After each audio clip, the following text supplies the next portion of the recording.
Please do give him a warm welcome.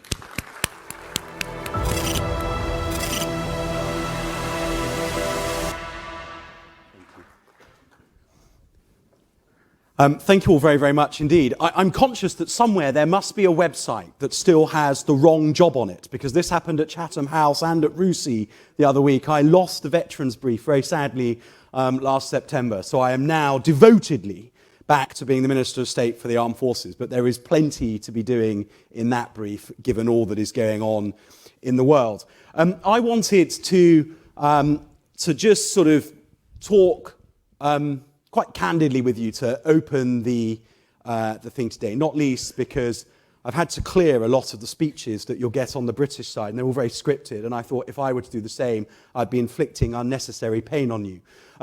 I'm conscious that almost all of you tomorrow are off for an orgy of technology and kit and noise down in Gloucester.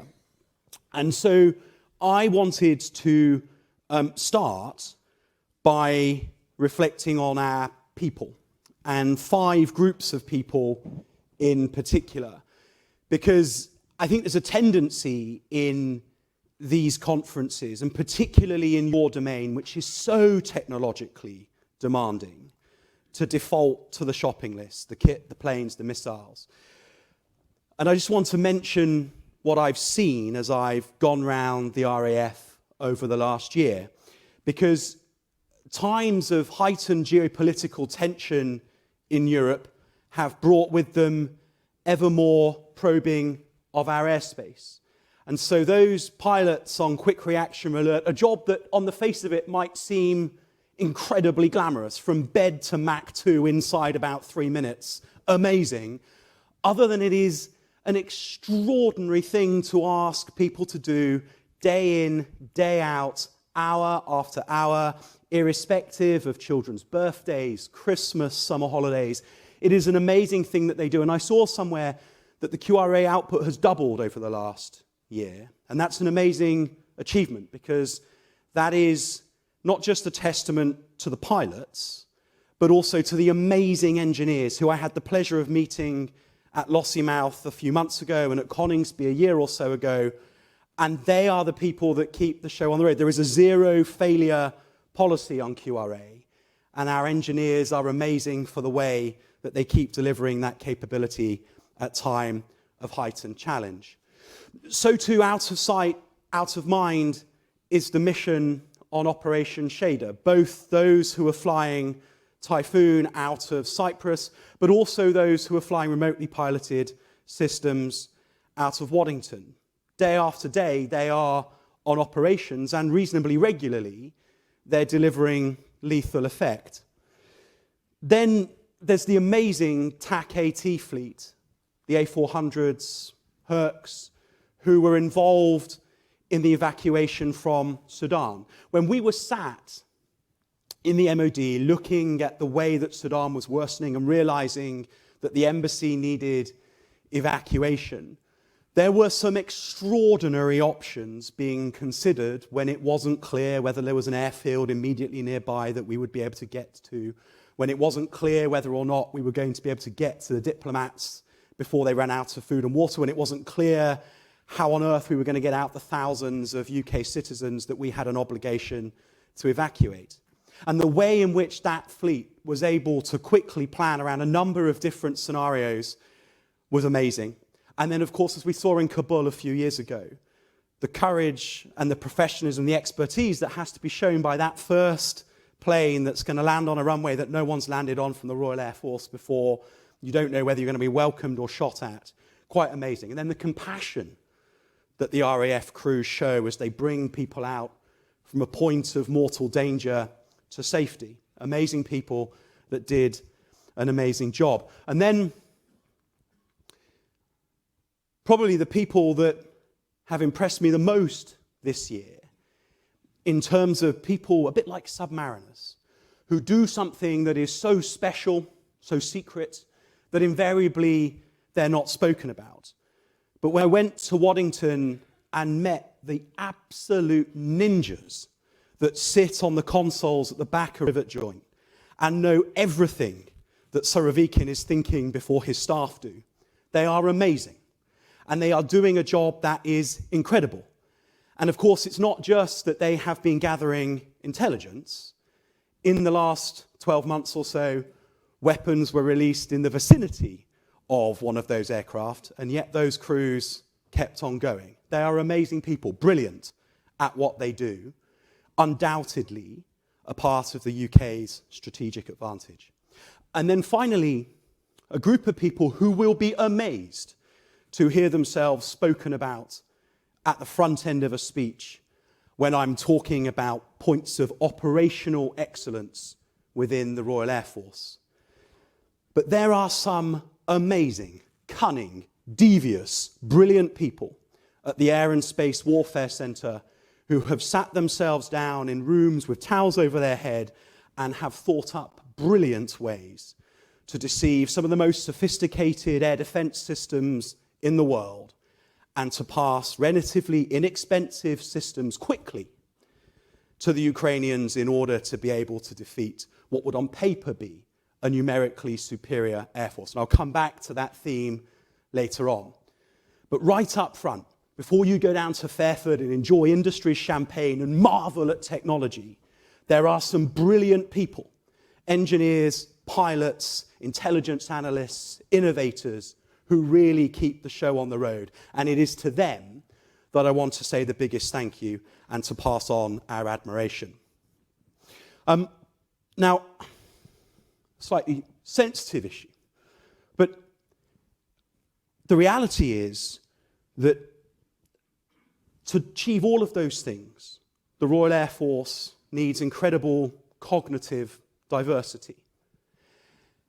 And that requires a recruitment policy to deliver cognitive diversity.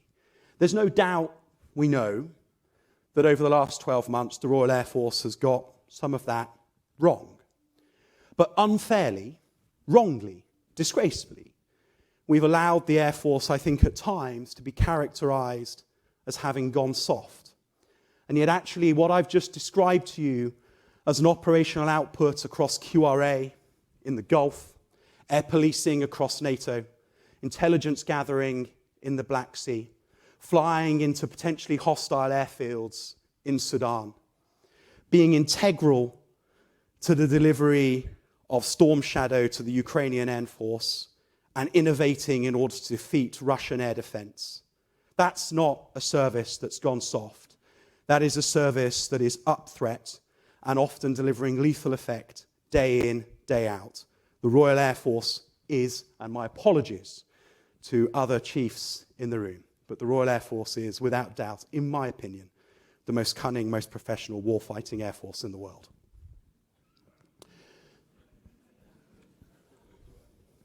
But the challenge is that we need to keep our brilliant people. And too many of them are leaving. The engineers that I have seen working so brilliantly on flight lines, whether that be on operations or here in the UK, are tired. They've been on tour rotations that are 4 months on, 4 months off. And the difficulty is at the moment we have no answer to keep them in service other than to keep encouraging them to keep going. And so I commend to you the Haythornthwaite review if you've not read it already. It's the first time since the 1990s with the BETS review that we've actually asked that the whole terms and conditions of service for the UK Armed Forces be looked at in the round. There are some brilliant recommendations in there that I think will help to incentivize and retain our people better, that recognize that they want to build their careers differently. And I'm confident that if we deliver Haythornthwaite in the way that we plan, and you'll see lots of it in the Defence Command paper Refresh that comes out next week, we will have an offer to our people that will keep those that we need in service for longer and help them to feel better rewarded. It's an incredibly important thing that we must do. Now, I also have read in the last few months that because neither side has got air superiority in Ukraine, somehow perhaps air superiority isn't as fundamental as we thought that it is. I reject that notion completely, and I suspect that every single person in this room does too. Russia must rue that it thought it would achieve air superiority in one night. And when they didn't achieve air superiority in one night, rather than keeping going with their air campaign until they did, they got on with their ground campaign nonetheless as scheduled. And the rest is history, because in what should have been in their planning a 3-day operation, 505 days later, they still haven't achieved any of their strategic objectives. If they had achieved air superiority before they began the ground campaign, I have no doubt that what we would have been supporting over the last 18 months or so would have been a resistance campaign, an insurgency within Ukraine, rather than the incredible defense of their territory that we've seen. Inescapably, mission success on ground depends on superiority first in the air. But what does that mean in the wake of what we've seen in Ukraine? Well, I don't think it means just having more planes than the other side. I don't necessarily think it means being more technologically advanced than the other side, although very obviously both of those things help. Because in Ukraine, what we've seen is this amazing ability where if you apply military cunning and you bring together systems of things, some of which are third generation, some are fourth, some might be touching fifth, highly complex weapons alongside less sophisticated platforms, or not particularly complicated weapons and platforms, but all wrapped up in highly sophisticated decoys and electronic warfare and other things to confuse and overwhelm the systems on the other side.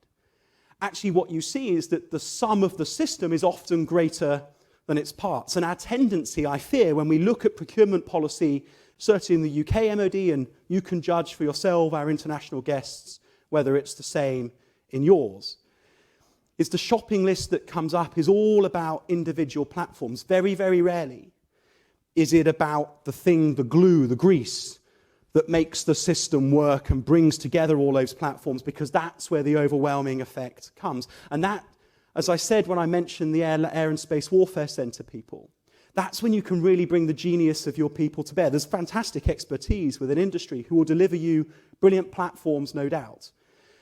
But I guess that by the time you end up in a war with a peer, you're broadly facing off against kit that is equally capable on both sides.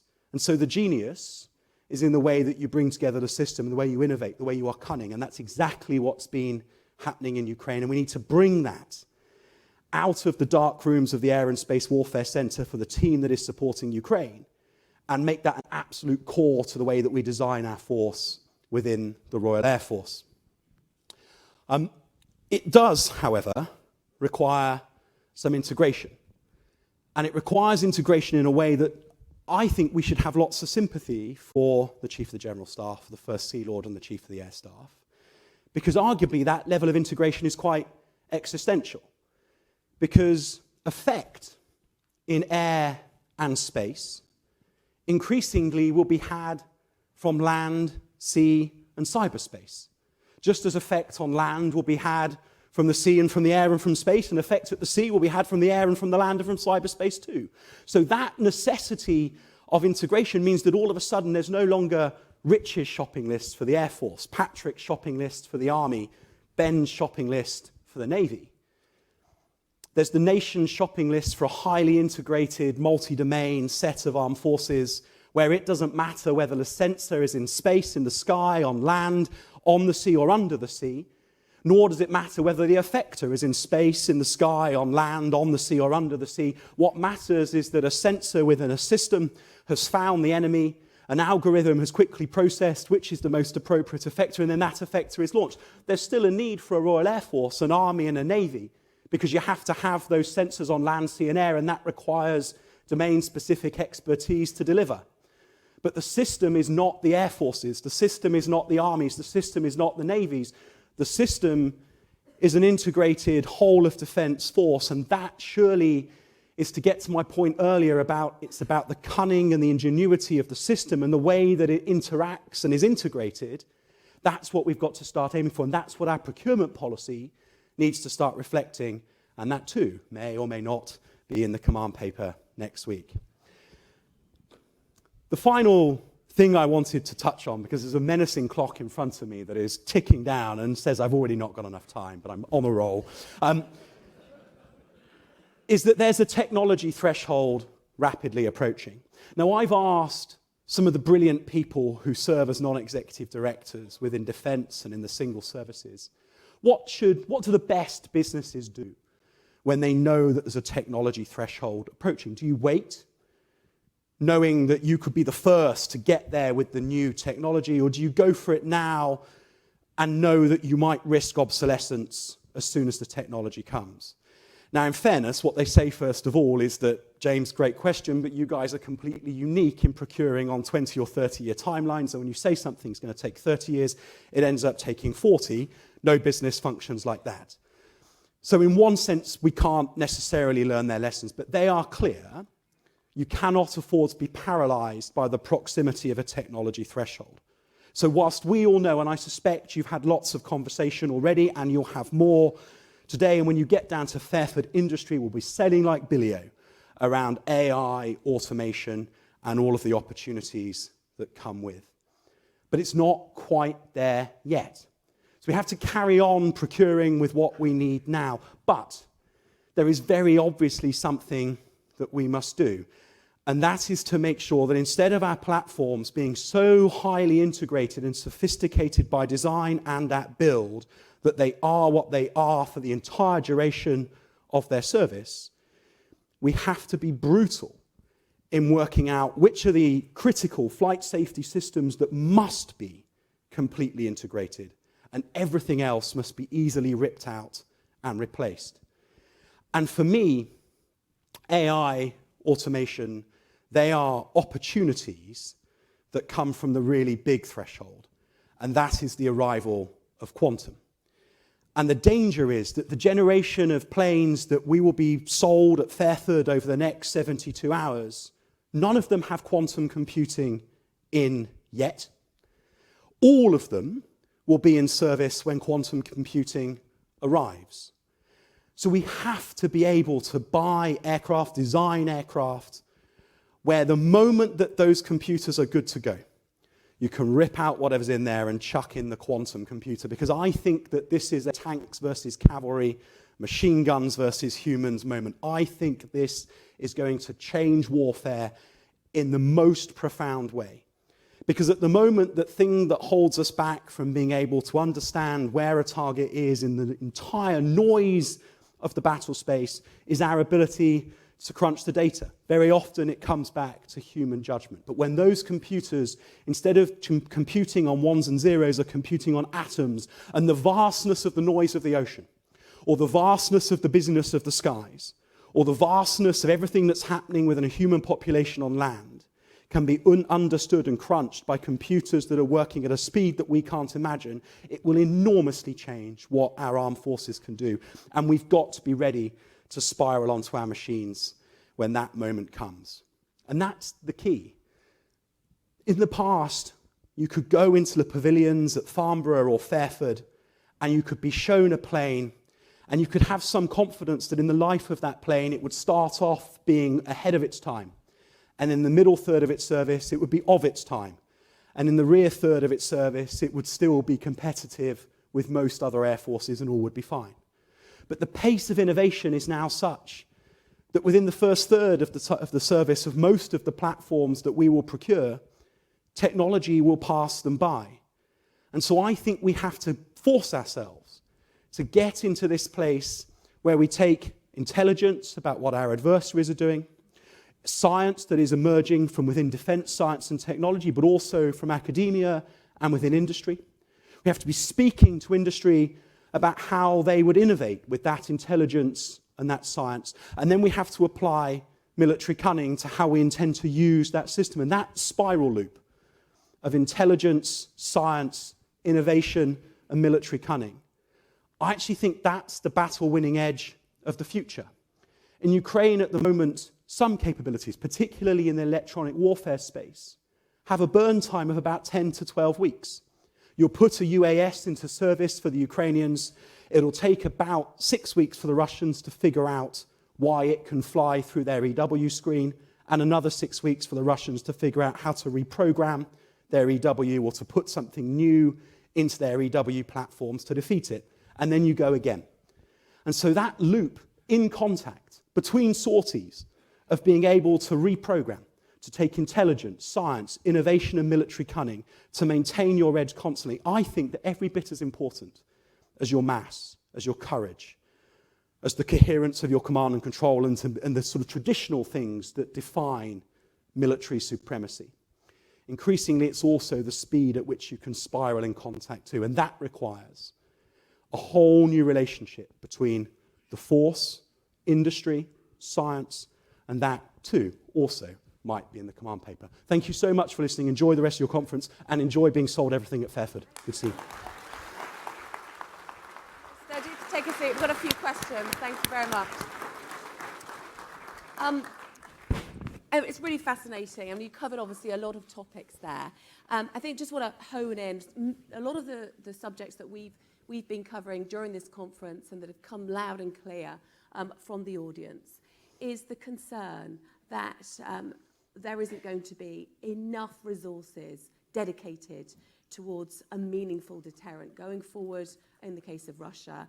We've heard from Professor Justin Bronk saying, look, perhaps NATO and Europe is underestimating Russia's resolve going forward.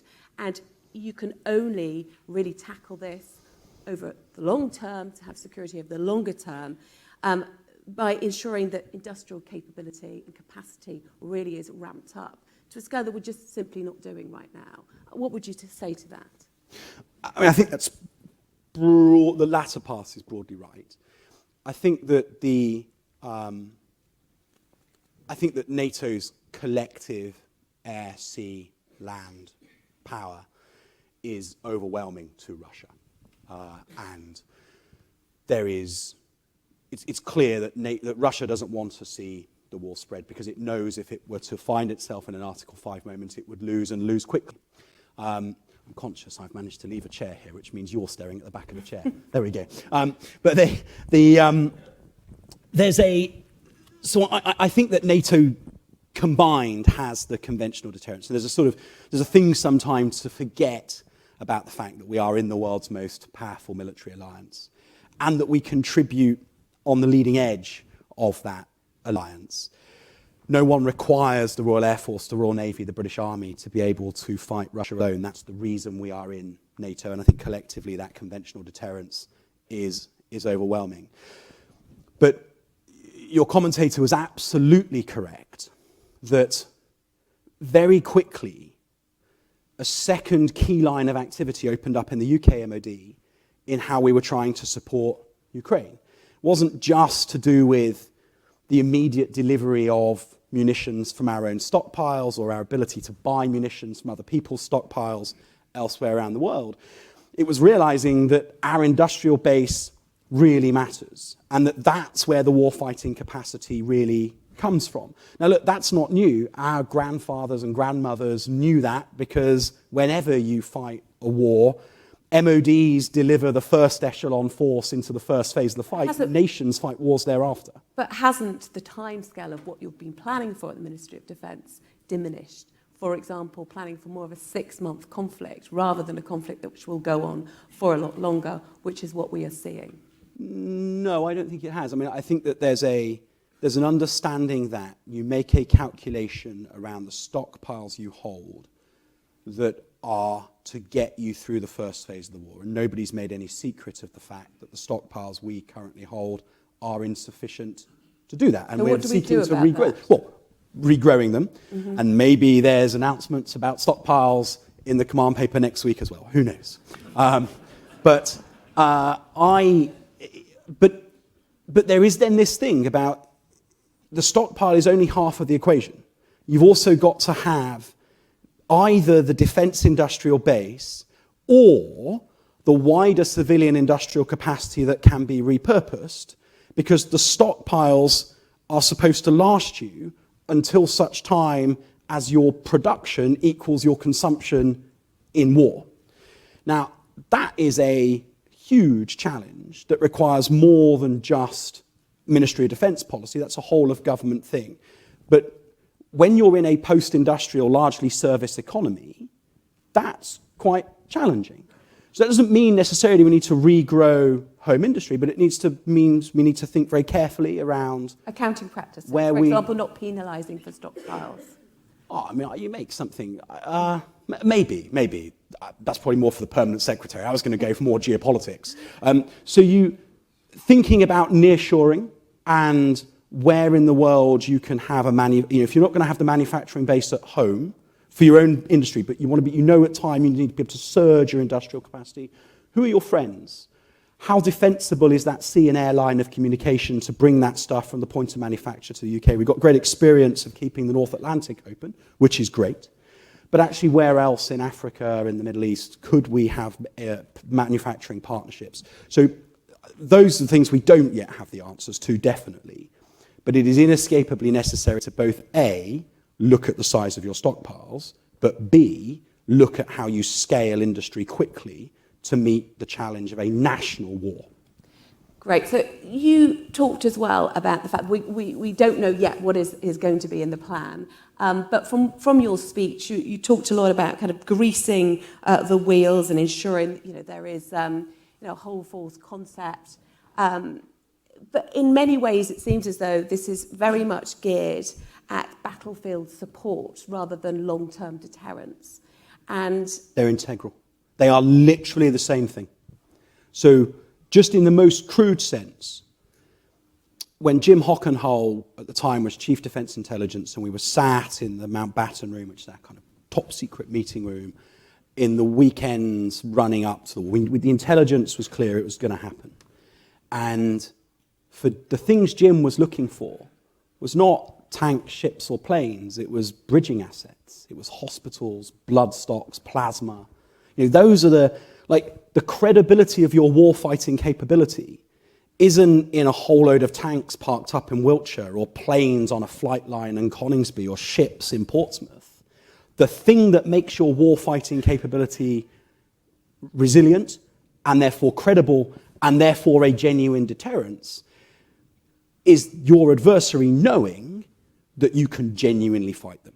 But once you've got to that stage, that's the stage you don't actually want to get to, isn't it? I mean, actually, it's the worst possible stage to get to. Really, as we've been discussing here, it is better to have the deterrence rather than be forced into the quagmire of war as it is currently. No, I completely agree, but we're in vigorous agreement. So what I'm saying is that you're not going to deter anybody just by having lots of frigates, lots of Typhoons, and lots of Challenger 2 or Challenger 3 tanks. No one's deterred by that.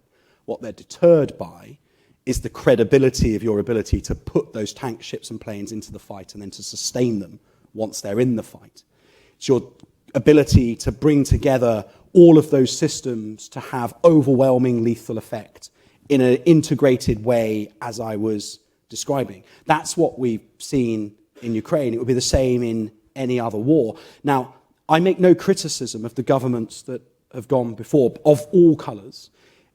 If you read the reviews from the or the reports of the Public Accounts Committee or the House of Commons Defence Committee from the early 2000s, they were critical about the enormity of MOD stockpiles, critical about the profligacy of logistics chains that were held in triplicate or more.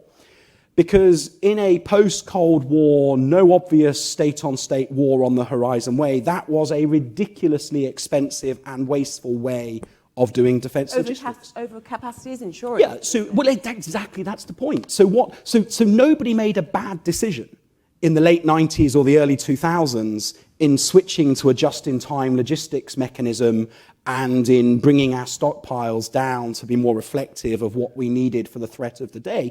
The problem is that a just-in-time logistics system based around a single logistic hub is 2 cruise missiles away from being out of action. So in the Cold War, we held vast stockpiles across numerous different sites with numerous different logistics chains for a reason, because from that came resilience.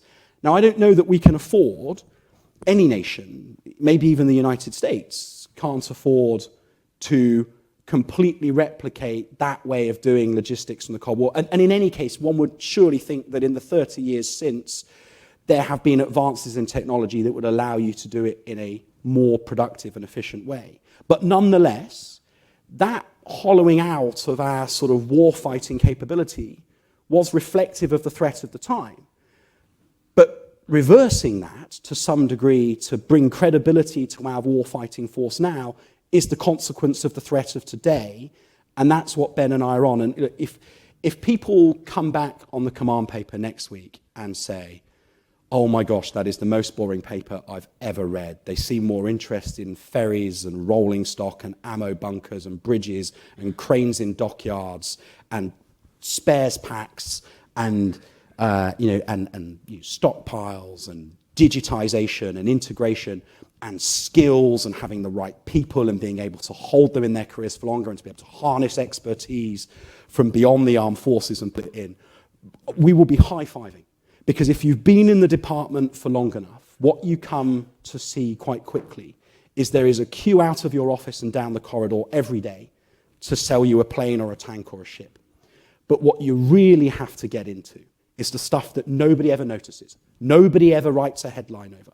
That's the stuff that brings credibility to your warfighting capability, and that's the stuff that causes genuine deterrence. Do you think that there will be, hopefully there will be a ceasefire in Ukraine, that it will just be a kind of a temporary pause before, obviously, there needs to be a fresh ramping up of the defensive nature of the forces that we have to approach, that public opinion will not be brought on side, and that your demands perhaps for a greater slice of the budget will go unheeded because there simply won't be the public opinion, not just with the wider public, but across government to support that?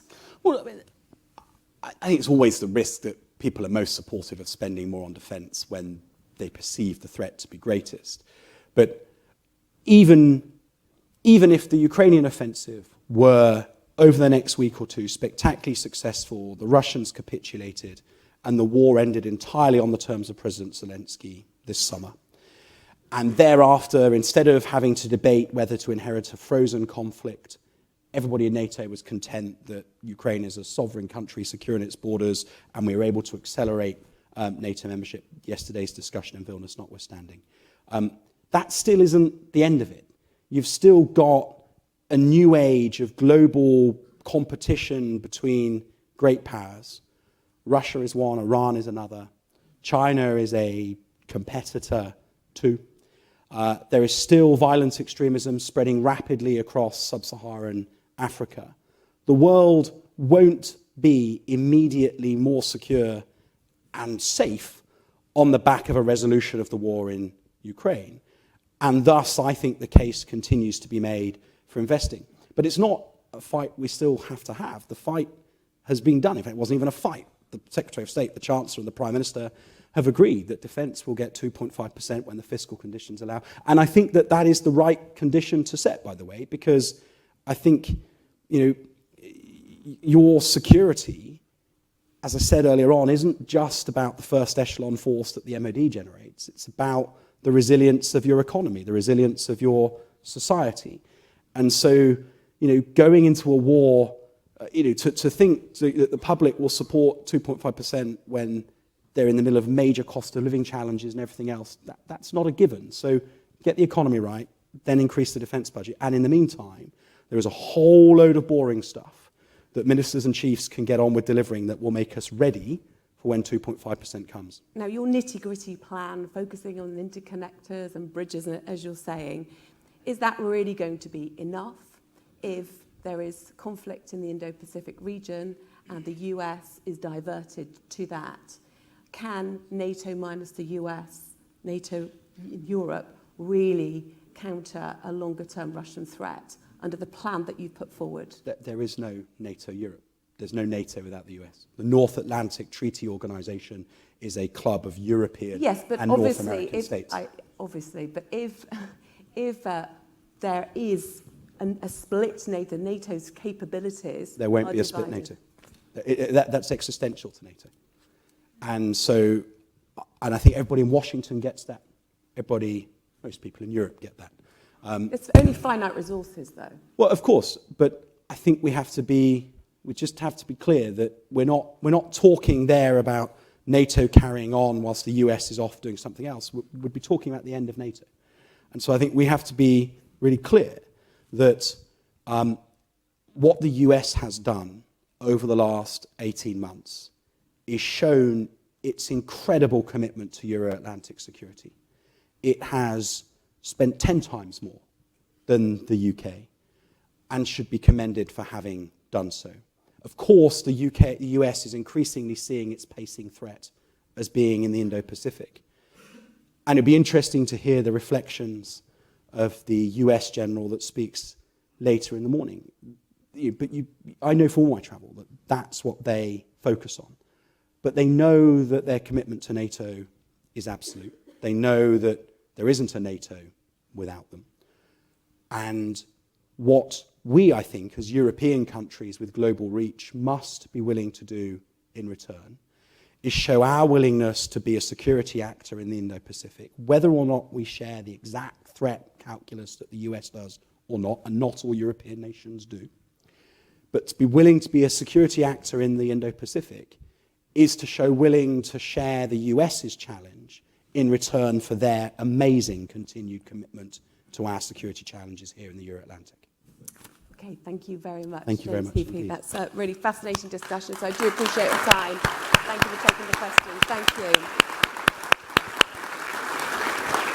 Thank you very much. And I know the Minister does have to dash off because he obviously is extremely busy, and I think there's a car waiting outside. So thanks again to the Minister.